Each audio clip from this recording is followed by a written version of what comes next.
విస్తరి ముందేసి పస్తులు పెట్టావే తీపి వస్తువు చుట్టూ తిరిగే ఇదిని చేశావే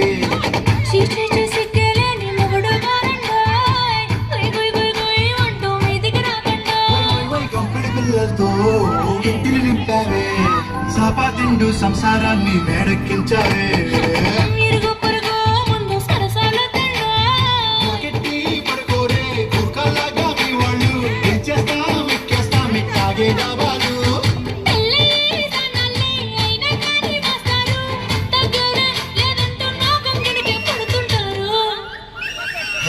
గోదారి గట్టు మీద రామసలక